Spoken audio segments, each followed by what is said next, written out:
Genosida Rwanda adalah pembunuhan massal yang terjadi di Rwanda antara bulan April dan Juli di tahun 1994. Selama sekitar 100 hari, sekitar 800.000 orang yang terbunuh dalam kasus ini.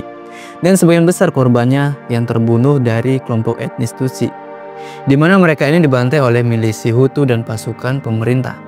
Nah, genosida ini dianggap sebagai salah satu tragedi kemanusiaan terburuk pada abad ke-20 dan menjadi contoh nyata dari kegagalan komunitas internasional dalam mencegah kejahatan terhadap kemanusiaan. Nah, dalam video kali ini, saya akan membahas kasus ini yang pernah mengguncang dunia di masa itu. Di mana cerita ini saya rangkum berdasarkan beberapa media yang beredar. Oke, kita langsung saja ke pembahasannya.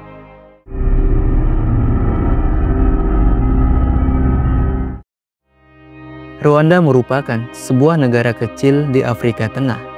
Negara ini dikenal sebagai negeri seribu bukit. Pada awal tahun 1990-an, Rwanda ini tampak tenang dengan pemandangan hijau perbukitan dan masyarakat di sana yang hidup sangat sederhana.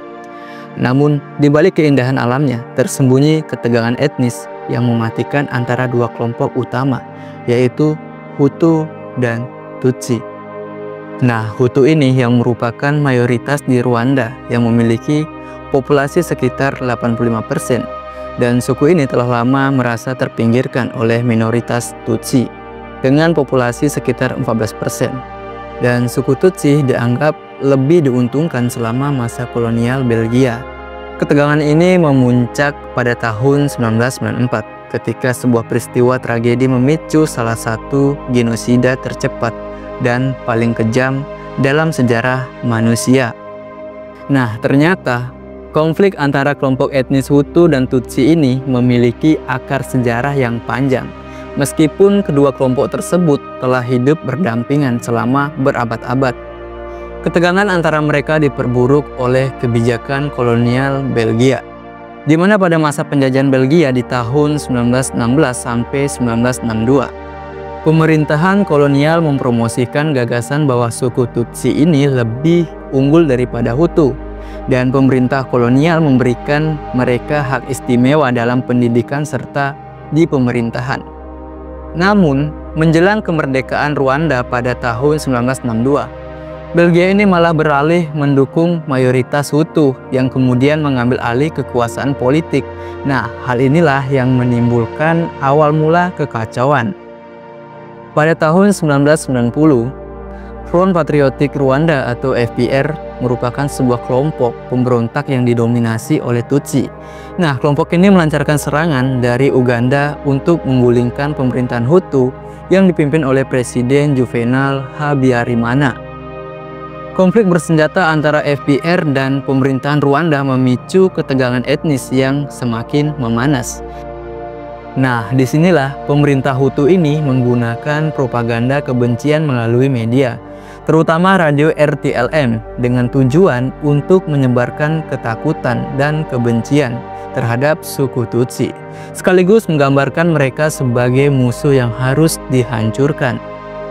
Pada tanggal 6 April 1994, pesawat yang membawa Presiden Rwanda yang bernama Juvenal Habyarimana, ia ini merupakan seorang Hutu, dan Habyarimana ini ditembak kemudian jatuh di dekat bandara Kigali. Presiden pun tewas seketika, dan insiden ini menjadi pemicu langsung genosida. Nah, pada saat malam itu, radio-radio yang dikendalikan oleh kelompok ekstremis Hutu seperti radio RTLM mulai menyebarkan propaganda beracun. Mereka ini menuduh kelompok Tutsi sebagai dalang dibalik penembakan pesawat dan memberitahu agar kutu-kutu Tutsi ini dibasmi. Nah, kata-kata inilah menjadi sinyal bagi milisi Hutu dan milisi Interahamwe untuk memulai pembantaian. Keesokan harinya, pada tanggal 7 April 1994, kekerasan meledak di seluruh negeri. Milisi Interahamwe dipersenjatai dengan parang, pentungan, dan senjata api, dan mereka ini mulai memburu Tutsi dan Hutu moderat.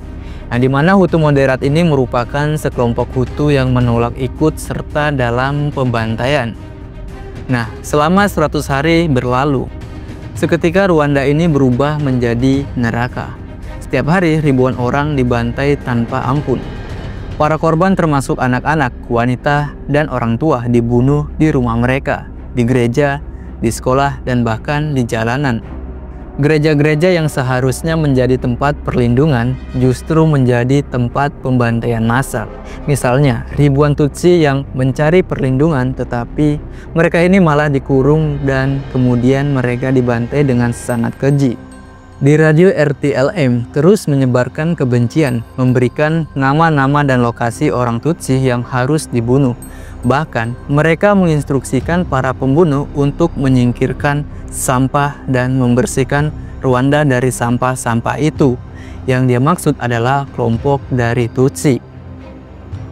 Nah, di tengah-tengah kekacauan ini, pasukan penjaga perdamaian PBB dan UNAMIR yang dipimpin oleh Jenderal Romeo tidak memiliki mandat yang cukup untuk campur tangan. Bahkan dunia internasional hampir tidak melakukan apa-apa dan membiarkan Rwanda dalam cengkraman kekerasan. Meskipun situasi tampak tanpa harapan, beberapa kisah heroik muncul. Di Hotel des Mille Collines, manajer hotel yaitu Paul Rusesabagina. Dia ini merupakan seorang Hutu dan ternyata dia melakukan penyelamatan lebih dari 1.200 orang Tutsi dan Hutu moderat dengan menyembunyikan mereka di dalam hotelnya. Nah, kisahnya ini kemudian diabadikan dalam film Hotel Rwanda. Di sisi lain, Front Patriotic Rwanda atau RPF ini merupakan kelompok pemberontak Tutsi yang dipimpin oleh Paul Kagame.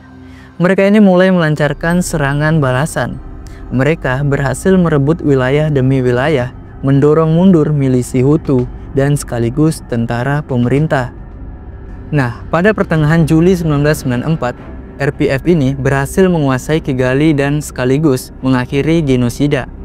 Lebih dari 800.000 orang tewas dalam hanya 100 hari. Sebagian besar adalah Tutsi, tetapi juga termasuk Hutu moderat yang menolak ikut serta dalam pembantaian.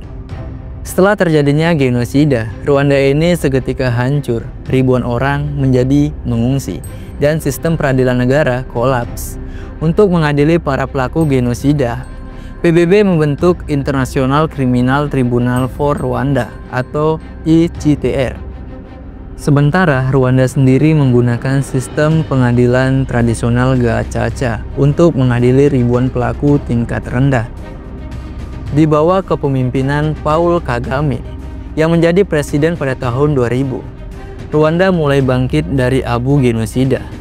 Tentunya Kagame ini menerapkan kebijakan ketat untuk mempromosikan rekonsiliasi nasional, kemudian melarang penggunaan istilah Hutu dan Tutsi dalam percakapan publik, dan Kagame ini ingin memfokuskan pembangunan ekonomi. Hari ini, Rwanda dikenal sebagai salah satu negara paling stabil dan berkembang pesat di Afrika. Namun, luka genosida tetap membekas dalam ingatan kolektif bangsa itu. Setiap tahun, pada tanggal 7 April di Rwanda memperingati Hari Peringatan Genosida untuk mengenang korban dan mengingatkan dunia akan bahaya kebencian etnis. Apabila kalian menyukai video ini, jangan lupa untuk like, subscribe, dan share video ini ke teman kalian. Dan beritahu kami di kolom komentar bagaimana tanggapan kalian setelah mengetahui tragedi ini. Oke, sampai jumpa di video berikutnya di mana kita akan membahas misteri lain yang mengguncang dunia. Terima kasih sudah mau menonton video ini.